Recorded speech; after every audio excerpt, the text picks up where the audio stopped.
मामा अजून आले नव्हते.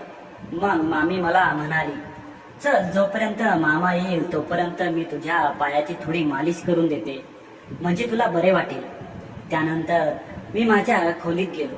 मामी लगेच मागे आल्या आणि त्यांनी तेलाची बाटली आणली.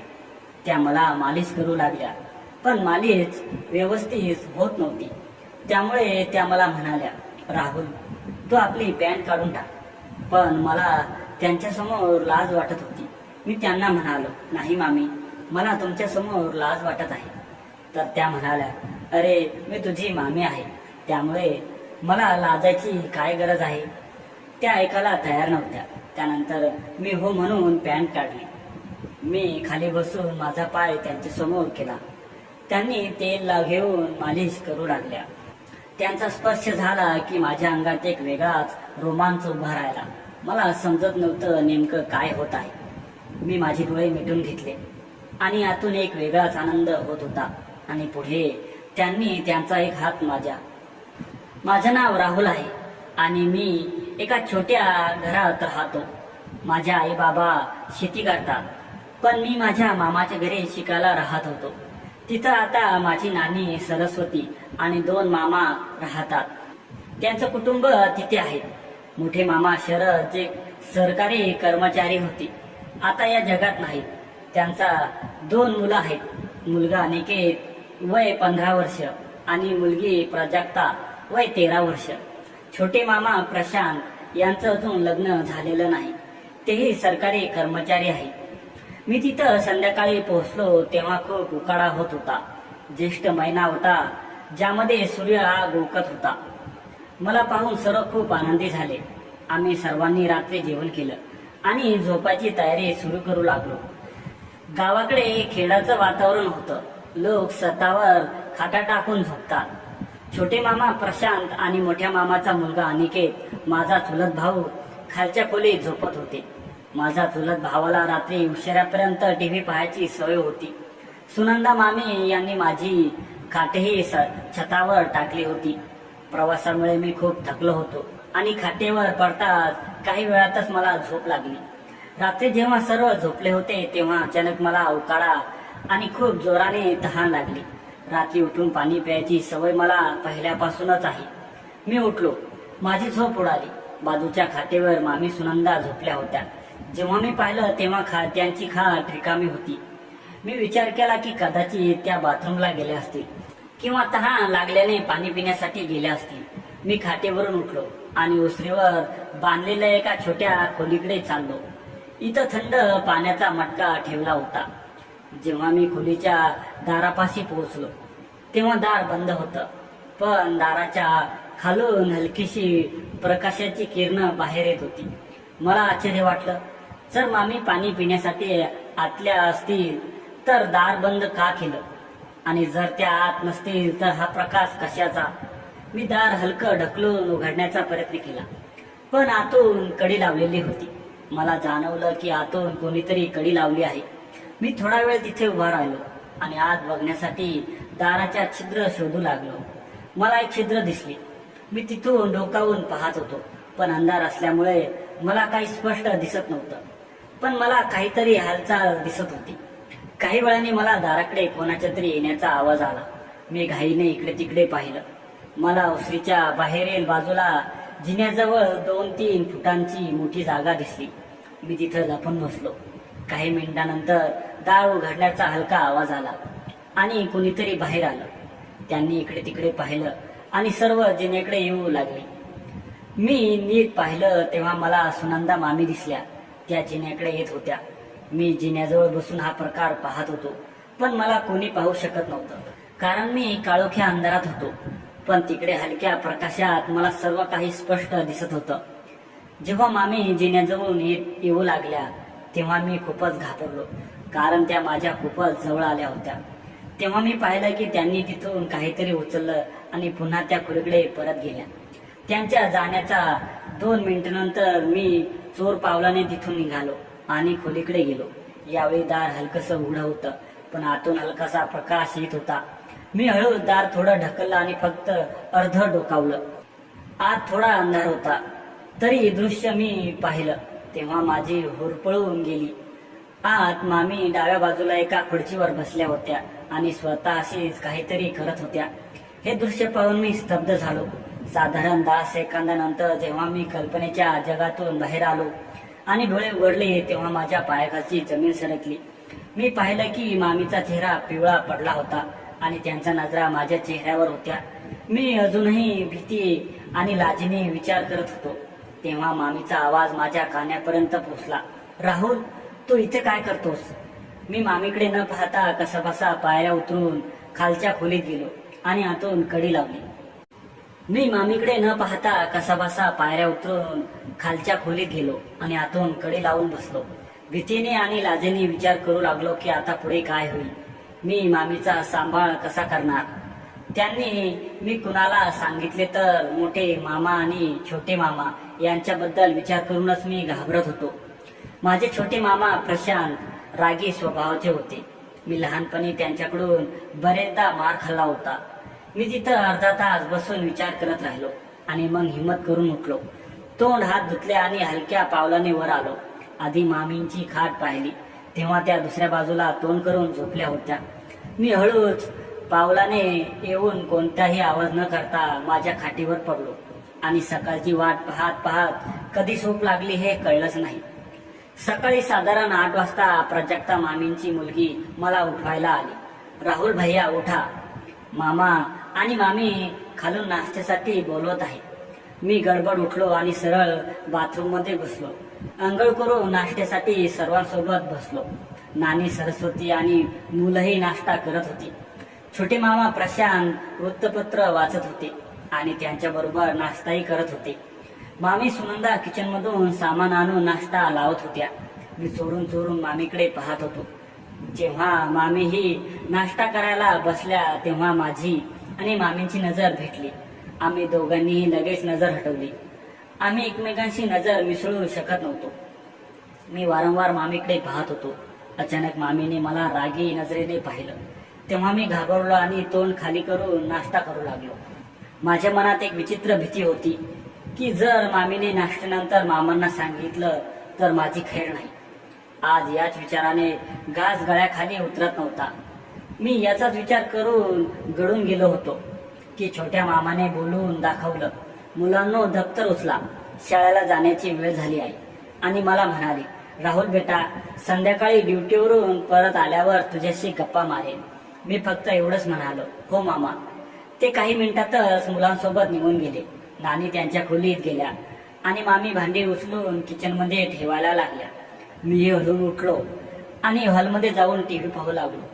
टीव्हीवर माझं मन लागत नव्हतं. वारंवार एकच विचार येत होता, आतापर्यंत मामींनी मामांना रात्रीची गोष्ट सांगितली नाही, पण त्या मामांना कधीही सांगू शकतात. मग काय होईल हा विचार मला खात होता. किचन मधून मामींचा भांडी धुण्याचा आवाज येत होता. काही वेळानंतर मी पाहिलं की मामी घरात झाडू लावायला लागल्या. आधी अंगणात, मग बाकीच्या खोल्यांमध्ये. जेव्हा त्या टीव्हीच्या खोलीत आल्या तेव्हा मला थोड्या रागाने म्हणाल्या, राहुल बाहेर जा, मला खोली साफ करू दे. साफसफाई नंतर बसून टीव्ही पहा. मी शांतपणे उठलो आणि पुन्हा ठेवलेल्या खुर्चीवर जाऊन बसलो. काही वेळानंतर मी पाहिलं की मामी टीव्हीच्या खोलीची साफसफाई करून आपल्या खोलीत गेल्या. मी पुन्हा टीव्हीच्या खोलीत येऊन बसलो आणि टीव्ही पाहू लागलो. पण माझं मन कुठेही दुसरीकडे भटकत होतं. थोड्या वेळाने मी खिडकीतून पाहिलं की मामी त्यांच्या खोलीतून बाहेर पडल्या आणि दुसऱ्या खोलीकडे गेल्या. आत शिरून त्यांनी दार बंद केलं. माझ्या मनात पुन्हा तेच विचार येऊ लागले आणि मी रात्रीच्या घटनेनंतर जास्त विचार करू लागलो. अचानक मी तिथून उठलो आणि त्या खोलीकडे चाललो. दारापाशी पोहोचलो. मी दारातून आत पाहण्याचा प्रयत्न केला, पण दार लोखंडी होतं आणि त्यात काही विशेष जागा नव्हती जिथून आत पाहता येईल. मी आत पाहण्यासाठी जागा शोधत होतो. अचानक मला दाराच्या कुलपाखाली एक छोटस छिद्र दिसलं. मी लगेच तिथे डोळा लावला आणि आतले दृश्य पाहून आश्चर्यचकित झालो. मामी फिट कपडे घालून योगासने करत होत्या. आजपर्यंत मी कधीच मामीला या कपड्यांमध्ये पाहिलं नव्हतं. त्या कमालीच्या सुंदर दिसत होत्या. त्यांचं वय 30-31 असेल, पण त्या 20-21च्या दिसत होत्या. त्यांनी आपलं शरीर एकदम फिट ठेवलं होतं, त्यामुळे त्या एखाद्या अप्सरेसारख्या दिसत होत्या. मी त्यांना एकसारखं बघत होतो. त्या वेगवेगळ्या प्रकारची योगासने करत होत्या. मी या दृश्यात मग्न होतो की मामी खाली बसल्या आणि त्यांचं तोंड आधीपासूनच दाराकडे होतं. मला असं वाटलं की त्यांनी मला छिद्रातून पाहताना पाहिलं. त्या क्षणी त्या छिद्राकडे पाहत होत्या. माझी तर तेव्हा अवस्था खराब झाली आणि मी तिथून सुटलो. नानीच्या खोलीत जाऊन दार बंद केलं आणि भीतीने वेडा झालो. मी विचार करू लागलो की पुन्हा काय चूक केली. आता तर माझी खैर नाही. आम्ही आज नक्कीच मामांना सांगेन. आज संध्याकाळी माझी काय होईल, मी याच विचारात बसलो होतो. थोड्या वेळानंतर मला त्या खोलीचं दार उघडायचा आवाज आला आणि मग कुणाच्या तरी पावलांचा आवाज हळूहळू माझ्या कानात घुमू लागला.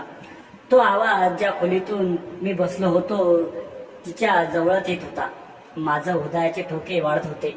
जसं जसा तो आवाज खोलीजवळ पोहोचला तसं तसं मी भीतीने थरथरू लागलो.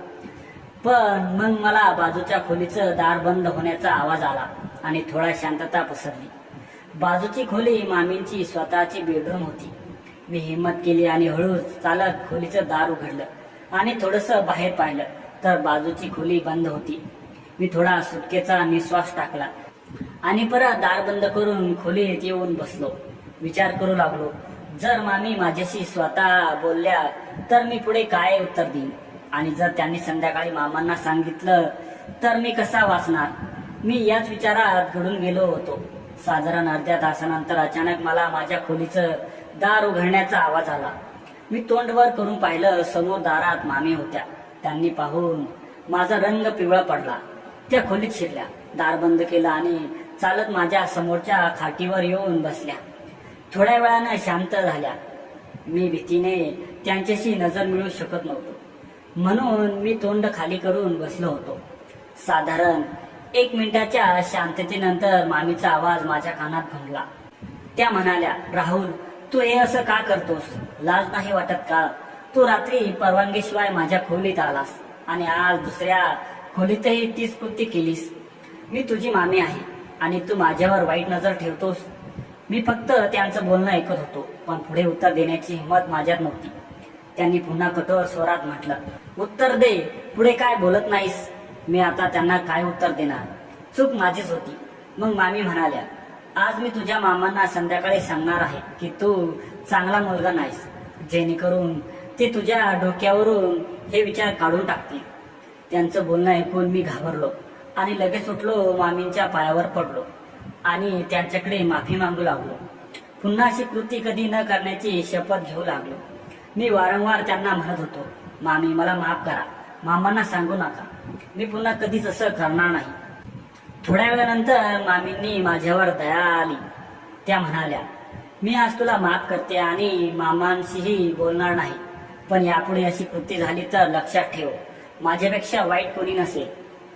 माझ्या जीवात जीव आला आणि मी म्हणालो, मामी मी वचन देतो यापुढे असं कधीच होणार नाही. आणि मग त्या उठून बाहेर जात असताना त्यांचा पदर दरवाजाच्या कडेला गुंतला आणि खाली सरकला आणि मला जे दिसलं ते पाहून नजर हटत नव्हती. मामी माझ्याकडे पाहत होत्या.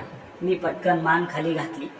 मामी पटकन मध्ये आल्या, माझ्याकडे बघत पदर नीट करून घेतला आणि तिथून निघून गेल्या.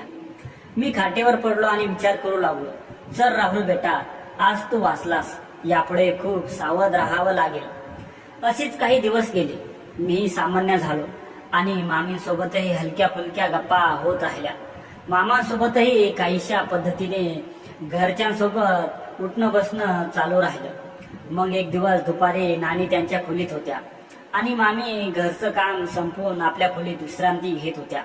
मुलं 3 वाजता घरी येणार होती आणि मग मामा 5 वाजता येणार होते. मला आठवलं की सर्वजण आपापल्या खोलीमध्ये आहेत आणि वेळही मोठा आहे. मी माझ्या बॅगमधून मोहरीचं तेल काढलं आणि मामीच्या खोलीच्या बाजूच्या खोलीत दार बंद करून माझ्या पायाची मालिश करू लागलो. माझा एक पाय खूपच दुखत होता, त्यामुळे मला बरोबर चालता येत नव्हतं. मी मालिशमध्ये इतका मग्न झालो होतो की मला कळलंच नाही की खोलीचं दार कधी उघडं राहिलं, जे मला बंद करायचं आठवलं नाही. आणि मामी मला मालिश करताना कधीपासून पाहत होत्या. जसं मामीची नजर माझ्या नजरेला भेटली तसे त्या अचानक दार बंद करून आपल्या खोलीत गेल्या. मला त्यांच्या खोलीचं दार बंद होण्याचा आवाज आला आणि मी भानावर आलो. मी घाईघाईने मामीच्या दारावर हाताने हलकं ठोठावलं. आतून हलका आवाज आला. कोण आहे? मी म्हणालो, मामी मी आहे. त्या मोठ्या आवाजात म्हणाल्या, आता तू जा, मला तुझ्याशी आता काही बोलायचं नाही. मी पुन्हा उदास होऊन म्हणालो, मामी फक्त बघा, तुम्ही माझं ऐकून घ्या.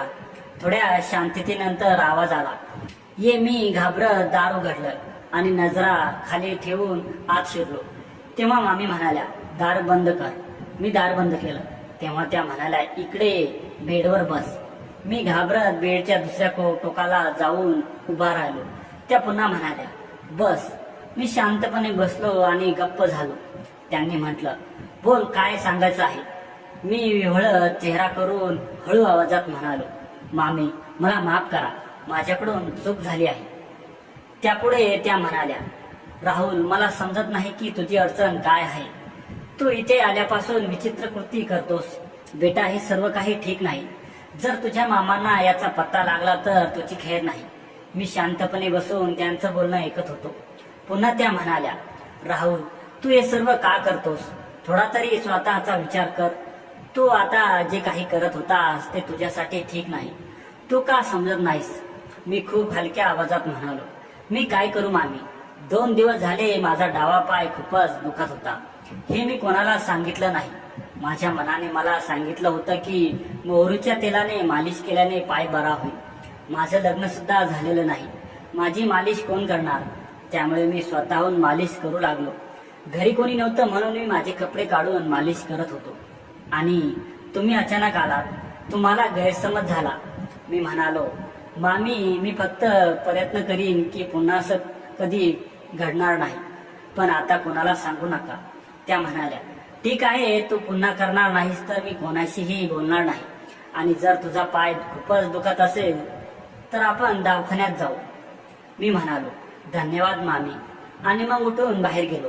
टीव्हीच्या खोलीत जाऊन टीव्ही पाहू लागलो. त्यानंतर काही वेळाने मामी माझ्याकडे आल्या आणि म्हणाल्या, चल राहुल आपण दवाखान्यात जाऊ. तुझा पाय खूपच दुखत असेल ना? मी म्हणालो, हो मामी. मग आम्ही दवाखान्यात निघालो. मला सरळ चालता येत नव्हतं म्हणून मामी मला सहारा देत होत्या. दवाखान्यात पोहोचल्यावर डॉक्टरांनी मला तपासले आणि सांगितले की पायावर सूज आलेली आहे. त्यांनी एक तेल लिहून दिले. सकाळी संध्याकाळ रोज त्या तेलाने मालिश करायला सांगितले आणि काही गोळ्या लिहून दिल्या. त्यानंतर मी आणि मामी दोघेजण घरी आलो. मामा अजून आले नव्हते. मग मामी मला म्हणाली, चल जोपर्यंत मामा येईल तोपर्यंत मी तुझ्या पायाची थोडी मालिश करून देते, म्हणजे तुला बरे वाटेल. त्यानंतर मी माझ्या खोलीत गेलो. मामी लगेच मागे आल्या आणि त्यांनी तेलाची बाटली आणली. त्या मला मालिश करू लागल्या, पण मालिश व्यवस्थित होत नव्हती. त्यामुळे त्या मला म्हणाल्या, राहुल तू आपली पॅन्ट काढून टाक. पण मला त्यांच्यासमोर लाज वाटत होती. मी त्यांना म्हणालो, नाही मामी, मला तुमच्यासमोर लाज वाटते. तर त्या म्हणाल्या, अरे मी तुझी मामी आहे, त्यामुळे मला लाजायची काय गरज आहे? त्या एकाला तयार नव्हत्या.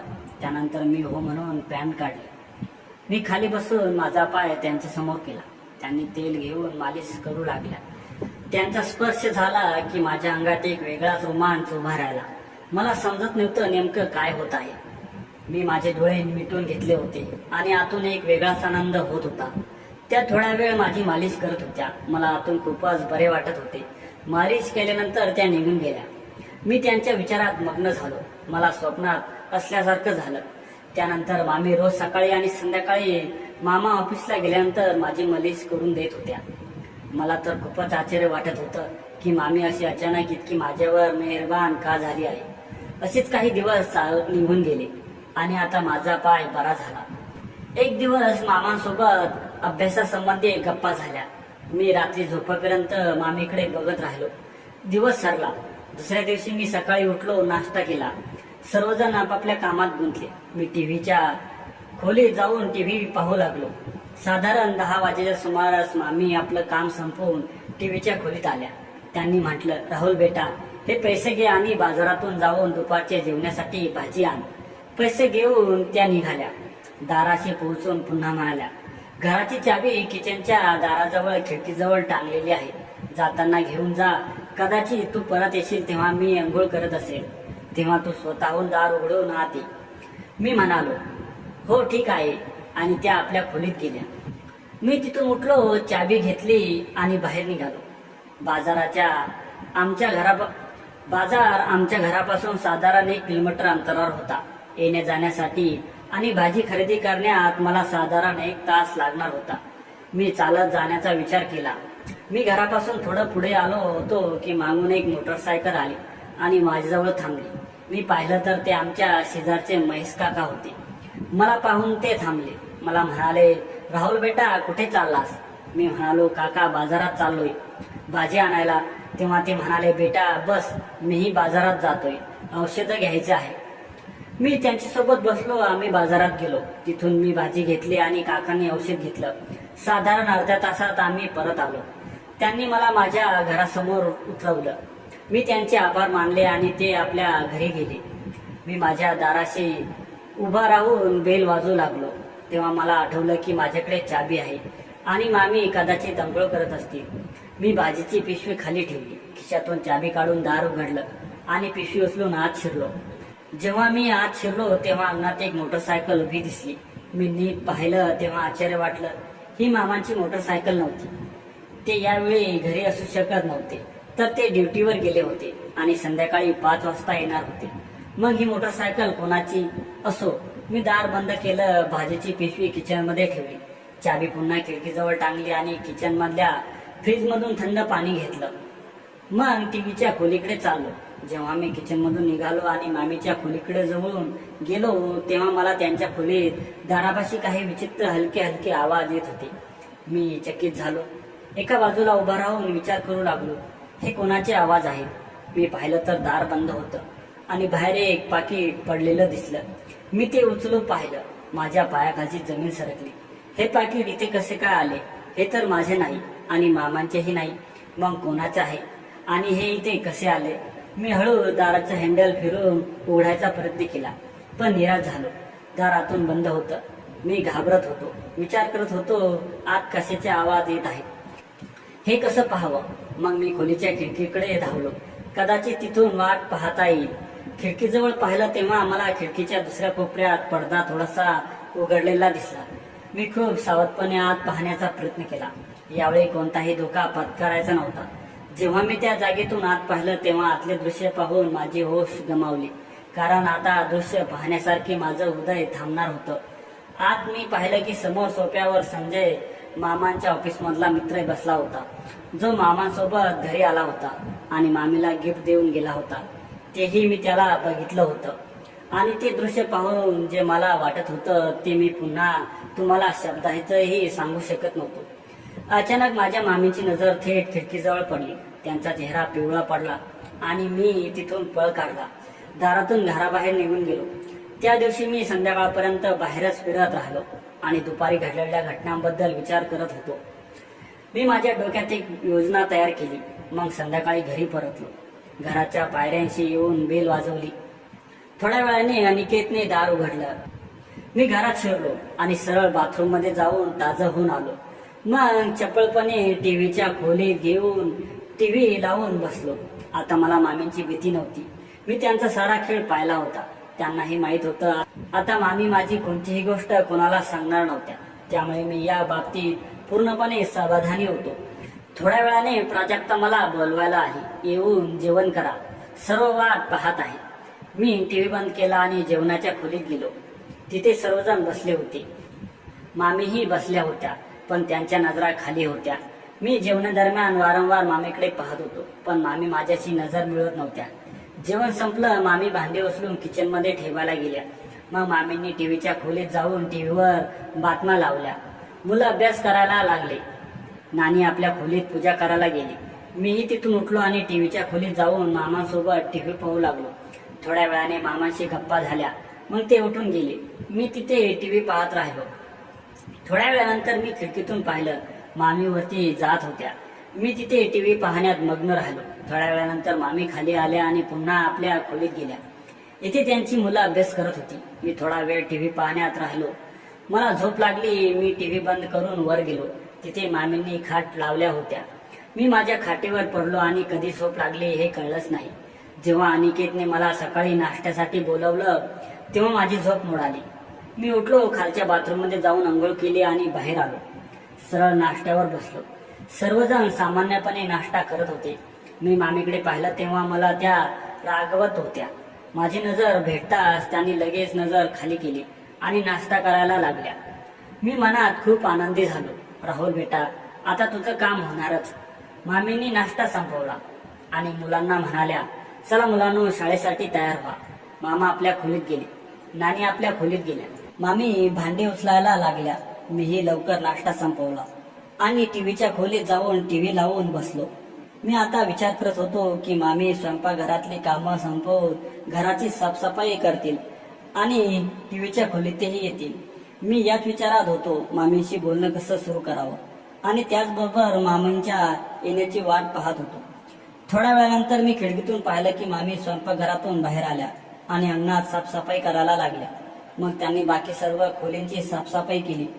पण शेवटी जेव्हा टीव्हीच्या खोलीची साफसफाई करायची वेळ होती तेव्हा त्या सरळ आपल्या खोलीत निघून गेल्या. मी आश्चर्यचकित झालो. मामीने टीव्हीच्या खोलीची साफसफाई का केली नाही? मग मला आठवलं की मामी नक्कीच कालच्या गोष्टीमुळे माझ्याशी सामना करायला नको म्हणून टाळत असतील. त्यांच्या मनातही भीती असेल. जर कालच्या गोष्टीबद्दल विचारलं तर मी काय उत्तर देईन? आणि माझ्या जागी मामींची काळजीपूर्वक वागणूक पाहून मला हिंमत होत नव्हती की बोलणं कसं सुरू करावं. मग मी तिथेच बसून टीव्ही पाहत राहिलो. दुपारचे 12 वाजले. मी टीव्हीच्या खोलीतून माझा पूर्ण प्लान तयार केला. मी हिंमत केली आणि मामींच्या खोलीकडे चाललो. त्या दारावर ठोठावलं, पण आतून कोणताही आवाज आला नाही. मी 2 मिनिटं वाट पाहिली, पुन्हा आवाज नाही. मग मी दार हलकं ढकललं. दार उघडलं. मी हळू दारावर ढकलून आत शिरलो. समोर पाहिलं, मामी आपल्या बेडवर बसल्या होत्या. मला पाहताच त्यांचा रंग पिवळा पडला. खूप हळव्या आणि थरथरत्या आवाजात माझ्या कानात आलं, काय काम आहे? मी हळू चालत बेडच्या दुसऱ्या टोकाला बसलो आणि हळूच म्हणालो, मला तुमच्याशी बोलायचं होतं मामी. मामी बेडवरच्या बसल्या बसल्या पुढे सरकल्या आणि माझ्या अगदी जवळ येऊन माझे गुडघे हाताने धरून रडायला लागल्या. म्हणाल्या, राहुल, मला माफ कर. माझ्याकडून चूक झाली. देवाच्या दयेसाठी कोणालाही सांगू नकोस. जर घरात कुणाला कळलं तर मला घरातून काढून टाकतील आणि मी कोणाला तोंड दाखवायची लायकीची राहणार नाही. मी हिम्मत करून पुढे म्हणालो, मामी, तुम्ही हे का केलं? तुम्हाला तुमच्या मुलांची आणि घरातल्या कोणाचीही इज्जतीचा विचार नव्हता का? त्या रडायला लागल्या आणि म्हणाल्या, राहुल बेटा, मी भटकले होते. देवाच्या दयेसाठी मला माफ कर. मी यापुढे पुन्हा असं कधी करणार नाही. मी पुन्हा म्हणालो, मामी, जर माझ्या जागी मामा असते तर आणि त्यांनी तुम्हाला ही कृती करताना पाहिलं असतं तर तुमचं काय झालं असतं याचा तुम्हाला विचार केलाय का कधी? मामींनी पुन्हा गुडघे पकडले आणि म्हणाल्या, राहुल, आतापर्यंत त्यांना काही कळलं नाही आणि त्यांनी पाहिलंही नाही. देवाच्या दयेसाठी सांगू नकोस. मी वचन देते, मी तुझ्या गोष्टी गुप्त ठेवेन आणि तू माझ्या गोष्टी गुप्त ठेव.